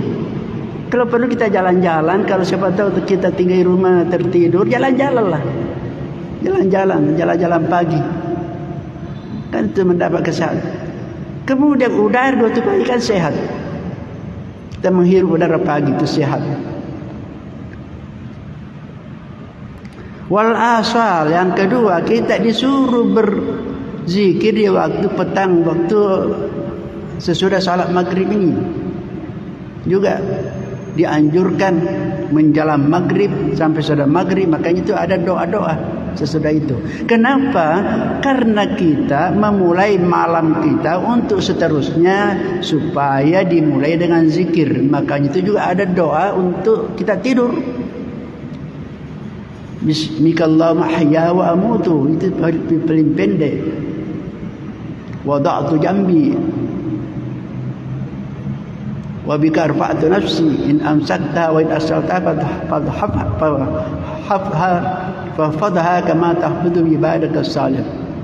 Jadi ada minimal kita Bismikallahumma ahya wa amutu, dengan namamu Allah saya hidup dan saya mati. Itu doa-doa. Banyak doa-doa yang dibaca kalau kita mau tidur. Banyak doa. Baca Fatihah, baca Qul huwallah, Qul a'udzu birabbil falaq, Qul a'udzu birabbin nas, ditiupkan di tangan kita, kemudian usapkan kepada semua tubuh kita yang bisa dicapai oleh tangan kita. 3 kali. 3 kali itu setan akan jauh. Jadi Fatihah dulu, Qul huwallah, Qul rabbil falaq, Qul rabbin nas, ditiupkan kepada tangan. Bahkan kalau perlu ada sedikit liur-liur kecil, diusapkan semuanya. Aisyah pernah Fatimah pernah melapor kepada Nabi. Fatimah ke istrinya Ali, anaknya Nabi kita. Katanya, ya Rasulullah, ya Abah, saya ini tidak mampu menggaji pembantu, sehingga saya capek kerja sepanjang hari. Saya tidak mampu menggaji pelayan pembantu. Diajar oleh Nabi. Tanya begini, kamu kalau mau tidur baca Allahu Akbar, Subhanallah 33 kali, Alhamdulillah 33 kali, Allahu Akbar 34 kali, jumlahnya 100. Itu baca sebelum tidur. Nabi mengatakan bahwa biar tidak punya pembantu akan diberikan kekuatan. Tapi tentunya tidak semuanya sama orang baca doa. Ada orang baca doa, ada pengaruhnya, ada tidak. Terserah dari tingkat kehusyuan kita. Sama doa yang dipakai, tapi ini ada pengaruhnya, ini tidak. Kenapa? Karena beda. Makanya Nabi mengatakan, kalau kamu berdoa dalam keadaan sadar, bukan lalai, bukan hanya mulut saja. Jadi artinya harus konsentrasi dan fokus. Karena Nabi mengatakan, innallaha la yaqbalu min du'ain lahin. Allah tidak akan menerima doanya orang yang berdoa dalam keadaan lalai, lupa. Lain diucapkan, lain diingat. Itu. Jadi sini diperintahkan untuk berzikir pagi dan petang. Wala takum minal ghafilin. Janganlah kalian termasuk orang-orang yang lalai, lupa. Jadi orang yang tidak berzikir dikatakan lalai. Lawannya zakirun dan ghafilun. Orang berzikir dan orang yang lupa, lalai. Karena kapan kita berzikir, setan menjauh. Kapan kita lalai lupa, mendekat setan. Itu disebut Al-Khannas. Kalau Rabbil nas, Malikin nas, Ilahin nas, yuwaswis al-khannas, yasu al-khannas itu adalah setan yang kalau orang lalai dia muncul. Kalau orang zikir sembunyi. Al-khannas itu bahasa yang menggambarkan ular. Ular yang berada di lubang. Biasa muncul, biasa masuk. Kalau mungkin ada yang mau dimangsa, dia keluar. Jadi kalau ada yang ditakuti dan sembunyi, begitu juga setan. Kalau orang berdoa berzikir, dia bersembunyi, takut. Jadi kalau orang lalai, dia menerkam orang. Nah, itu namanya al-khannas dalam. Makanya kita minta berlindung dari syaitan al-khannas. Wa qala fi zammil munafiqin, Allah berfirman dalam surah An-Nisa ayat 142, yaitu menyebutkan kehinaan atau kerendahan, mencela orang-orang munafik. Kenapa orang munafik? Wala yazkurunallaha illa qalila. Wala yazkurunallaha illa qalila. Mereka itu orang munafik tidak ingat kepada Allah kecuali hanya sedikit saja. Orang munafik juga berzikir hanya sedikit zikirnya. Hanya sedikit zikirnya. Kalau dia mendapatkan kesulitan baru ingat Allah. Kalau mendapatkan bencana, susah, baru ingat Allah. Itu orang munafik itu. Jadi orang munafik itu selain tanda-tandanya kita sudah tahu, maka ada juga karakternya, yaitu hanya sedikit saja ingat kepada Allah. Wala yadhkurullaha qalila. Idza qamu ila sholati qamu kusala. Itu dalam sebelumnya ini potongannya ayat.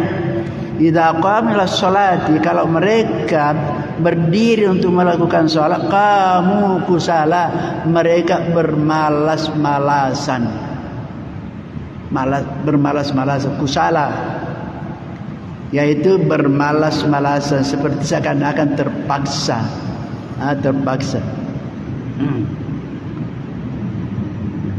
Itulah ayat yang menjelaskan tentang pentingnya zikir dan peringatan untuk kita tidak tinggalkan berzikir, karena akan dikuasai kita oleh syaitan kalau tidak berzikir. Saya biasa jelaskan, zikir itu gampang sekali, tidak memerlukan biaya, tidak memerlukan dana besar, gampang sekali zikir. Kenapa? Lidah saja dan bibir, bahkan bisa keduanya itu tidak kalau zikir dengan hati. Tadi dalam pengajian terdekat di rumah, saya jelaskan kenapa orang yang sedikit mau berzikir. Kenapa? Karena pahalanya zikir sangat-sangat besar. Kalau ada barang dijual mahal, harganya sedikit orang beli, pasti sedikit orang beli. Kalau barang mahal, yang banyak orang beli barang yang murah, pasti. Emas kan mahal harganya, dan tidak setiap hari orang belanja beli emas. Barang apa saja mahal harganya tidak banyak orang mampu beli. Sama dengan zikir. Zikir ini karena pahalanya sangat tinggi, tidak semuanya orang bisa. Allah mengatakan wala dzikrullahi akbar, sungguh berzikir kepada Allah akbar adalah ibadah yang paling besar. Itu akbar dalam bahasa Arab namanya isim tafdil, sangat akbar. Beda dengan kabir. Kalau kabir itu besar, kalau akbar sangat besar. Jadi berzikir itu akbar, ibadah yang paling besar kala semua ibadah-ibadah lain. Saya kira dulu kita sudah jelaskan. Ibadah lain, puasa tidak bisa kita lakukan kalau bukan bulan Ramadan, itu puasa Ramadan. Dan ada waktu tertentu. Salat juga demikian, tidak bisa salat kalau belum masuk waktu. Tidak ada wudu, harus menghadap kiblat. Kalau zikir tidak. Zikir kapan saja, tidak ada waktu tertentu, tidak mesti berwudu, tidak ada waktu tertentu harus itu, tidak. Kapan saja dan di mana saja. Karena zikir adalah ibadah yang sangat besar pahalanya, maka Allah menjanjikan pahala juga yang paling besar. Apa pahala yang paling besar? Balas dari Allah paling besar ialah mendapatkan ridha-Nya. Dalam Al-Quran Allah mengatakan wa ridwanum minallahi akbar. Ridha-Nya Allah itu balasan yang paling besar. Jadi ibadah yang paling besar mendapatkan pahala yang paling besar. Apa ridha-Nya Allah? Kalau mendapat ridha Allah, yang lain sudah didapat. Surganya sudah didapat, semua rahmatnya, bantuannya sudah dapat. Kalau ridha-Nya Allah, karena Allah sudah senang, maka semuanya yang kebutuhannya akan diberikan.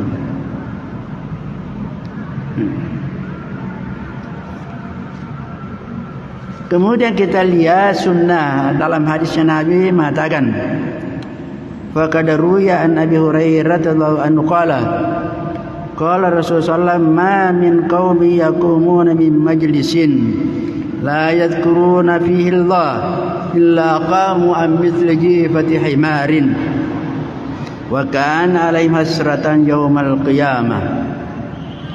Dari Abi Hurairah radhiyallahu anhu, dia mengatakan Rasulullah bersabda, apa kata Nabi?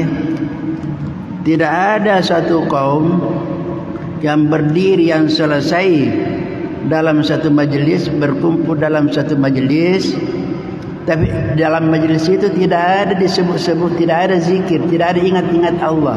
Semuanya pembicaraannya yang dibahas hal-hal yang tidak ada kaitannya dengan ingat kepada Allah, tidak ada zikir.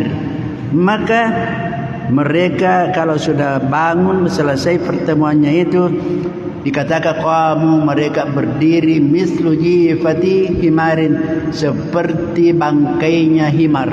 Himar itu semacam kuda, keledai. Wa kana alaihi hasrata yaumil qiyamah, dan itu akan menjadi penyesalan nanti di hari kemudian. Nah, ini perlu menjadi kita perhatian. Biasa kita akan kumpul-kumpul cerita-cerita, atau ada pertemuan-pertemuan. Di pertemuan yang tidak ada sama sekali berkaitan dengan zikir kepada Allah, tidak ada pengajian, tidak ada ceramah, hanya cerita bola ronda, rumah ronda saja. Itu kalau sudah selesai sebentar dia katakan bahwa itu sangat busuk, seperti bangkainya himar. Dan itu sebentar semuanya akan menjadi penyesalan dari kemudian. Jadi sebentar kemudian akan menyesal semua orang. Kenapa dulu kita ini ada majlis perkumpulan, kerukunan keluarga. Kan sekarang ada semua. Perkumpulan keluarga Wajo, perkumpulan keluarga Boni, semuanya ada perkumpulannya. Tapi kalau ada pertemuan-pertemuan, tidak ada sama sekali ceramah-ceramah, peringatan-peringatan tentang agama, tentang zikir kepada Allah, itulah perkumpulan yang busuk, akan menjadi penyesalan sebenarnya. Jadi tolong diingat kita yang ada perkumpulan-perkumpulannya. Kalau ada diadakan majlis-majlis, supaya ada pengajian-pengajian, minimal zikir, salawat kepada Nabi, baca Quran. Nah, itu supaya majlis kita tidak menjadi majlis seperti bangkai.